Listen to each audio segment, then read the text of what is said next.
compete with yourself, is to be slightly better than yourself the next day. And it better in some way that you can actually manage, and that's humility. Like, well, I'm a flawed person, I've got all my problems, could I be as good as person X? It's like not the right question. The right question is, could you be slightly better tomorrow than your currently flawed self?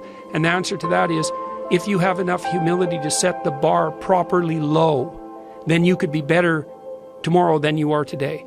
And you might say, well, what's the right way of being in the world, if there is such a thing? And it's not acting according to a set of rules. It's attempting continually to transcend the flawed thing that you currently are. And what's so interesting about that is that the meaning in life is to be found in that pursuit. So I've been laying that out in these discussions too, because it's saying, well, the fundamental issue is that life is tragic and difficult, very tragic and difficult for everyone. And it's also tainted by malevolence, because no matter how things are tragic and difficult, but there's always some stupid thing that you could do or someone else could do that could make it even worse than it has to be. And so that's life. And you need an antidote to that, because that can embitter you. Constant contact with that. Just the tragedy, but the tragedy combined with betrayal and malevolence, that makes it even worse, especially if it's self-induced. Okay, so you need something to set against that so you don't get bitter and resentful. Well, what do you set against that? Doing something worthwhile. By your own definition, say. You need some reason to get the hell out of bed on a terrible day because you've got something good to do. Well, what's the best thing you can do? Transcend your current wretched and miserable self. There's meaning to be found in that, and that's a meaning that's associated with responsibility. One of the things that I've been trying to lay out clearly is that life is hard. It's tainted by malevolence and betrayal. That can make you bitter. You need a meaning to offset that. Where's the meaning to be found? Not in rights, not in impulsive pleasure, but in responsibility. You take responsibility for yourself, so you take care of yourself. If you're good at it, you have some excess left over to take care of your damn family. If you're good at both of those, then you have some excess left over to take care of your community. Those are heavy burdens. You pick up the burdens, you find that's meaningful. The best way to pick up the burden is to continually improve yourself, and that's where the meaning is to be found. And so that meaning is in the continual self-transcendence. That's letting your old self die and the new self be reborn. Even if things are going really well for you now, there's going to be a time in the future where things are rough. You know, you're going to be ill, family member's going to be ill, a dream is going to fall apart, you're going to be uncertain about your employment status. Like the flood is coming, right? The apocalypse is coming. It's always the case in life. And you have to be prepared for it. And the question is how to prepare for it. And the answer to that is to find a way of being that works even under the direst of circumstances. You've got the possibility to slowly raise yourself out of the mire. You've got the possibility to do just what the fighter does when he's defeated, which is to say, well, regardless of the circumstances that might have led to my defeat, like even if there were errors on the part of the referee, this is no time to whine about it. This is a time to take stock of what I did wrong so that I could improve it into the future. And that's the right attitude. The point is, your best strategic position is, how am I insufficient and how can I rectify that? That's what you've got. And the thing is, you are insufficient and you could rectify it. Both of those are within your grasp if you aim low enough. And I don't mean don't aim, and I don't mean don't aim up, but you have to accept the fact that you can set yourself a goal that you can attain, and there's not going to be much glory in it to begin with. Because if you're not in very good shape, the goal that you could attain tomorrow isn't very glorious. But it's a hell of a lot better than nothing, and it beats the hell out of bitterness, and it's way better than blaming someone else. It's way less dangerous. And you could do it. And what's cool about it, it's one step on a very long journey. And it starts to compound on you. So a small step today puts you in a position to take a slightly bigger step the next day. And then that puts you in a position to take a slightly bigger step the next day. And you do that for 2 or 3 years, man, you're starting to stride. I don't know how many people have come and told me. It's so strange. They said, well, I started making my bed and that made all the difference. It's like, well, yeah, you decided to aim up, man. And the first concrete instantiation of that was that you made your bed. And you think, well, that's nothing heroic. It's like, no, but aiming up is heroic. That's something. And then lowering yourself to the point where you're not above the mess in your room. You know, you're not superordinate to that. You lower yourself so that you straighten up. You're grateful for what you have right in front of you, and you take care of it and you put it in order. It's like all of a sudden things start to get better. And one of the reasons that audiences are responding to what I've been saying in my lectures and what I've been writing about is that I don't tell people that they're okay the way they are. No, I say, no, you could be way more than you are. And they're relieved about that, you see, because if you're in a dark and terrible place and someone says you're okay the way you are, then you don't know what to do about that. It's like, no, I'm not. I'm having a terrible time and I'm hopeless. You're okay the way you are. Well, then what? That's it? That's where I am? And what do you want to tell a young person?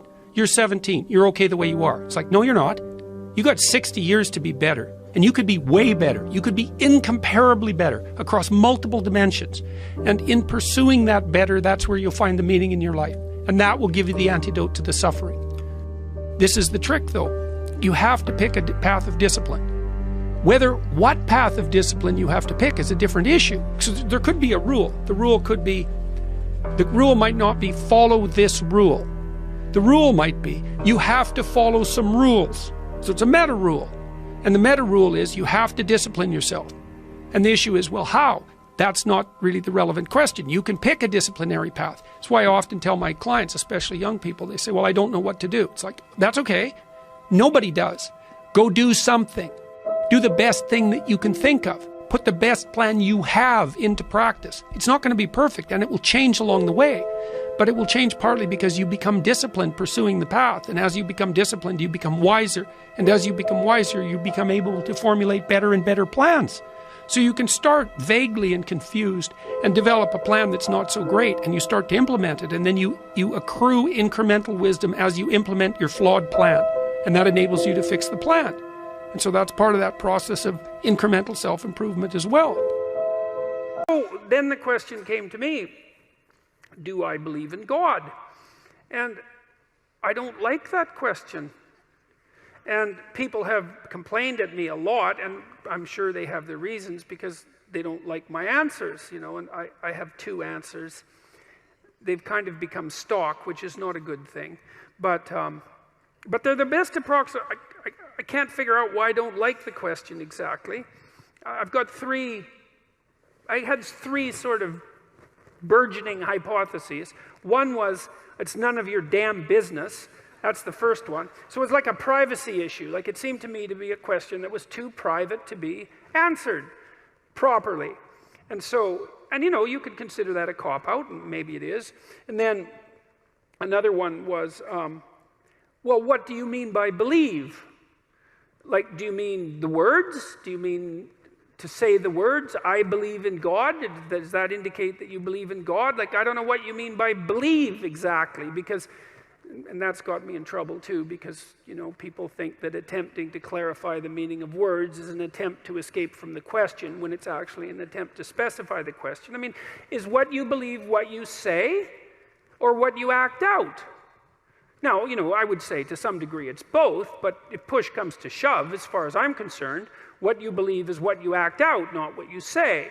And then, you know, and if you're an integrated person, then what you act out and what you say are the same thing, and then you're a person whose word can be trusted, right? Because what you say and what you do are isomorphic. They're the same thing. But belief is instantiated in action. So I have also suggested that I act as if I believe in God, or to the best of my ability. And people aren't very happy with that either.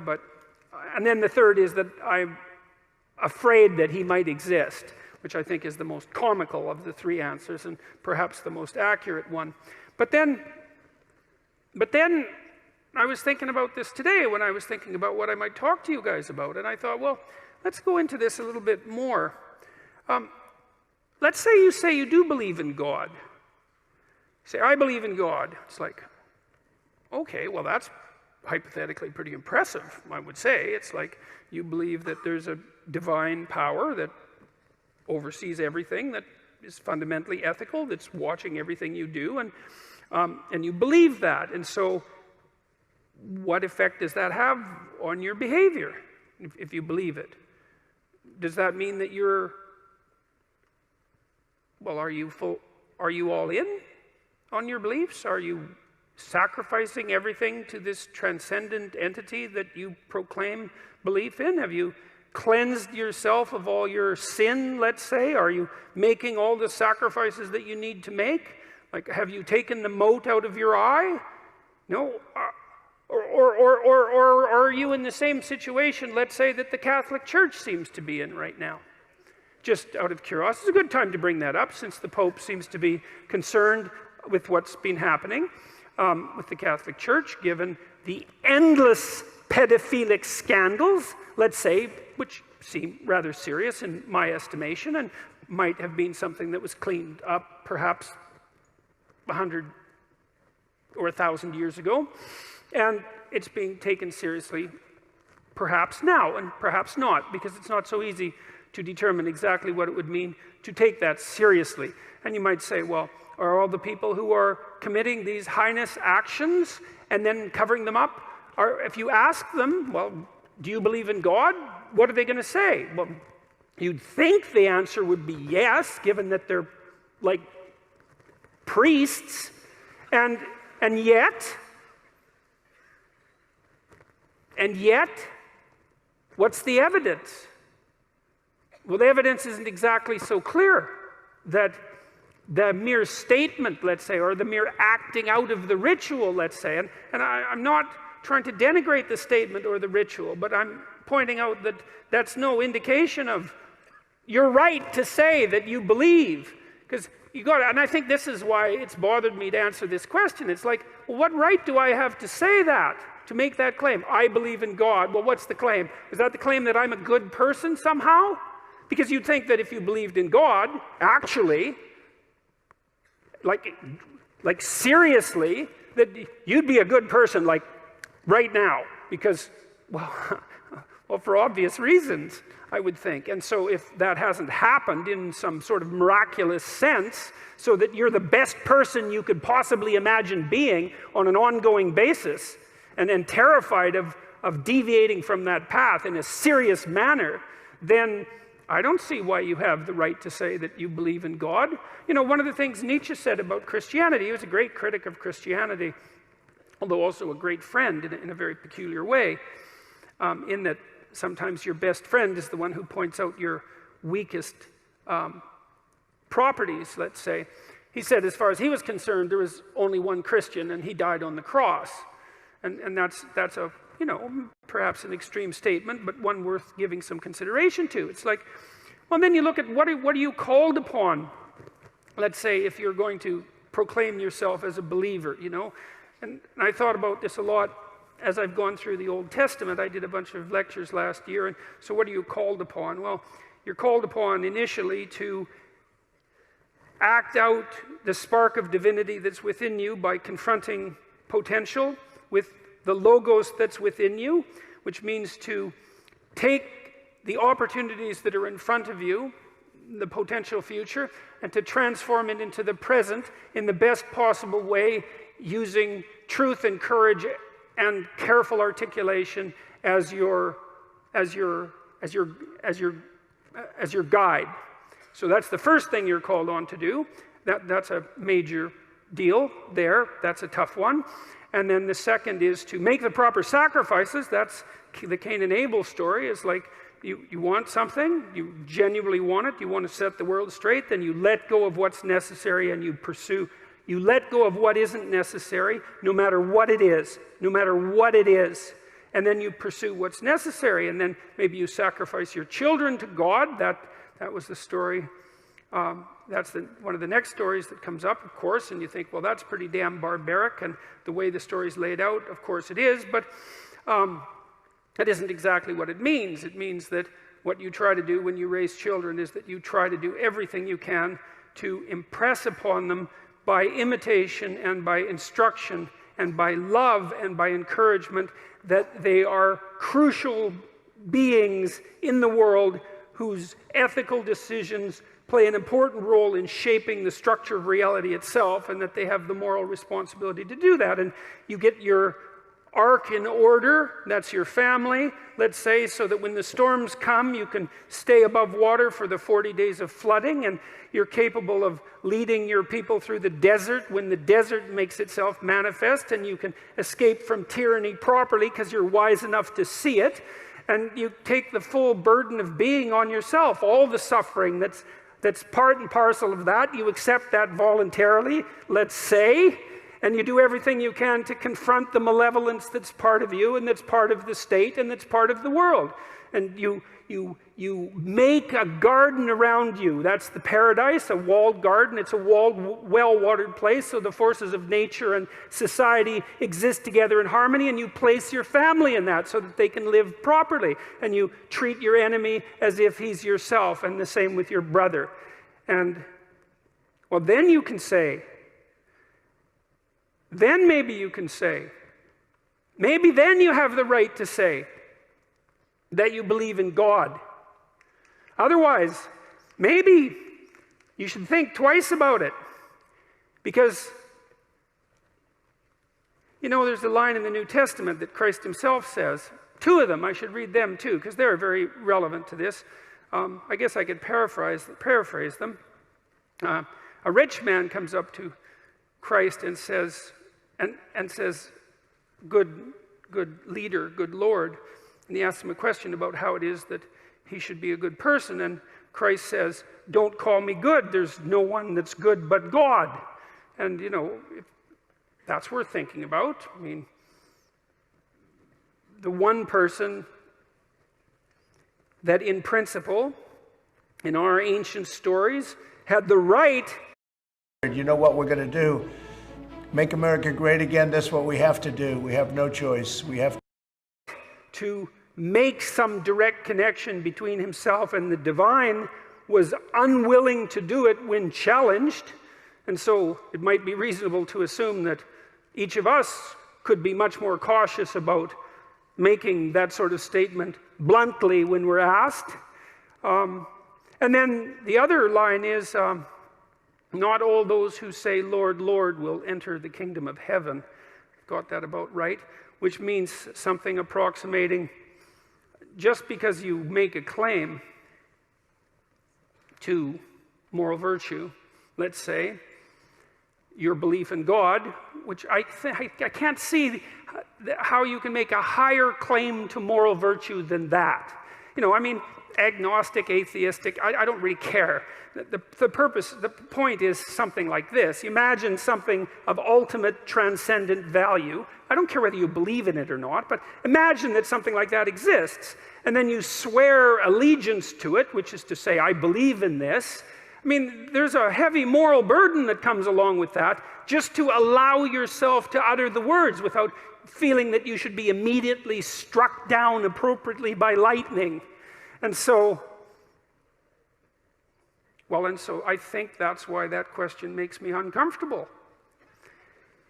It's that I don't think I have a right to make that proclamation. There's another thing, too, that I learned when I was going through these biblical lectures. It was a fascinating thing to do.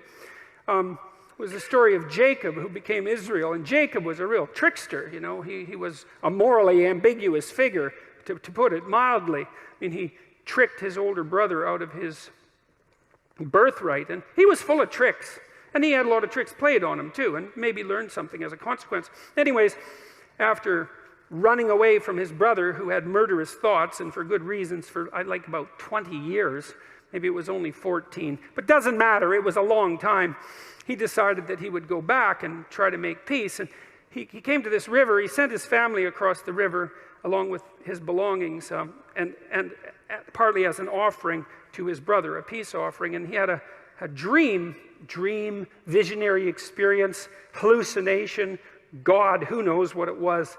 And he dreamt that he wrestled with an angel all night, and that the angel was God. And God, he won, which is very strange because, well, first of all, he was a trickster figure, you know, like he wasn't your most upstanding moral creature. He wasn't Noah, for example. And second, well, it was God, you know. It's like, if you're going to wrestle with someone and lose, there's an opponent that's likely to take you out. And he did damage his hip. I mean, so, which isn't not that impressive an accomplishment on God's part, in my estimation. But and it's a very interesting story, because what it does indicate, what's so cool about it, you see, Jacob's name is changed at that point to Israel. And Israel means those who wrestle with God. And that blew me away. That's one of the things I love about studying old stories, is now and then you come across a piece of one, and you see into it. You see down into the depths that characterizes it. It's very difficult, but it happens sometimes. And it just flattens you, to think that if Israel is the chosen people of God, that's the hypothesis, and what Israel means is those who wrestle with God, then think that seems to me to be such a hopeful idea, because, well, everyone does that to some degree. I mean, you do that in your life because, well, you don't know what's of fundamental transcendent worth, because who the hell are you and what do you know? You're struggling all the time with, well, I would say with good and evil. When you're struggling with yourself, you're struggling with the world. To portray that as wrestling with God, that's perfectly reasonable from a metaphoric perspective. And the idea that that's what characterizes the true people of God is that willingness to wrestle. That's really something, because it kind of indicates that you're here as a contender, You're not here to be happy. You're not here to be complacent. You're not here to be materially satisfied. Not that that would be possible anyways, but that you're here to contend with the structure of reality, right? And that's what will satisfy you, because there's something to you. You're not weak and nothing. There's something to you. There's certainly something malevolent and terrible. I mean, you know that. You look at how people behave. You look at the blood and catastrophe of our history.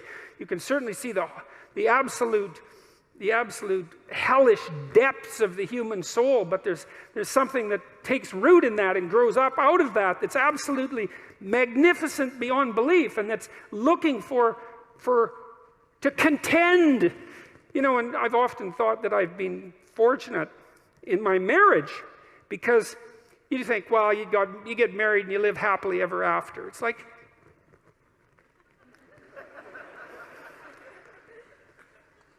that's not it, is it? You don't want that even. What do you want? You want your partner to do just all she's going to do is sprinkle rose petals in front of you, right? And pat you on the back of the head and tell you how wonderful you are constantly, day after day. Man, you'd be so sick of that after maybe it'd take a month.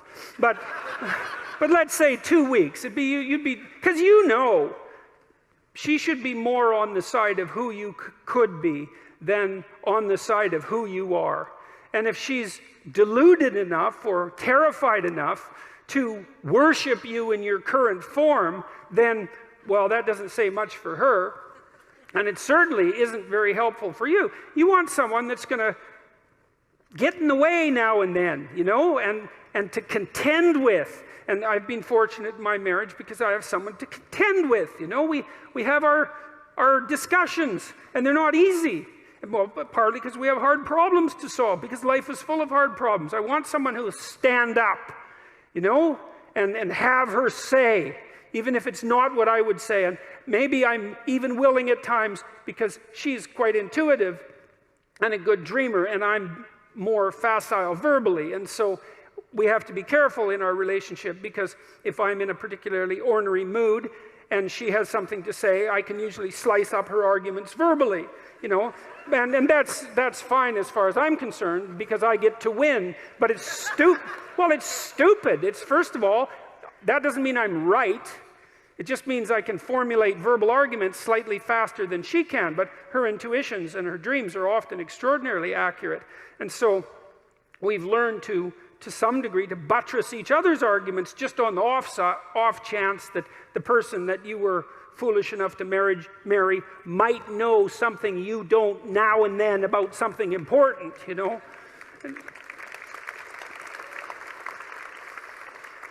And so what do you want? Well, you want someone to contend with. And then it's an adventure, and then you have someone that you love and that you respect. And that's not a bad combination for longevity of relationship. And then maybe if you have someone that you love and respect and that you can communicate with, then your children also love and respect her or him. And then that's pretty good for them, because they've got some parents that they could love and respect. That's a good combination. It solidifies their life. And so you want to contend with them. And you want a job that's challenging, I would say, that pushes you beyond what you already are. And God only knows how hard you need to be pushed in order to go beyond where you are. But, you know, to some degree, if you have a choice, you know, it's not that uncommon that what we'll do is choose to be pushed to the limit, especially when we're at our best. We think, well, where's the limit? It's here. Maybe I can manage that. I'm going to push myself right to the damn limit. And then I'm going to push myself a little bit over just to see if it's possible. And if that happens, then, you know, you emerge with a sense of triumph. I'm now more than I was, right? And maybe that's what you're here to be, is to be more than you were, right? To push those limits. And to do that, you contend with the world. You wrestle with God. You don't casually say, I believe. Because who knows? No one knows, right? We're separated from the infinite by death and ignorance. We don't know. We contend, we wrestle. You know, and in that maybe we find our destiny. At least we find our purpose. We find something that justifies us to some degree. You know, if I'm awake at night wondering, and I think, God, you know, like I pushed myself as far as I could in this effort, whatever the effort that I'm considering happens to be. I pushed myself. I don't have a weight on my conscience because I let something go or I failed to accomplish something. I mean, I do often have those sorts of weights. I'm talking about the rare times when I don't. It's like, well, there's something that's where there's some atonement and some peace as far as I'm concerned, where that contending and that wrestling has been successful. And I would say that insofar as you're deeply involved in that, like completely involved in that, thoroughly involved in that, then you have the right to say that you believe in God. And since I'm not like that 100% of the time, or even approximating the percent of the time that I would like to be like that, you know, despite my best efforts, then when people ask me, I'm not going to say something virtuous like I'm a believer, because there's plenty wrong with me that needs to be fixed before I would dare utter words like that. Thank you.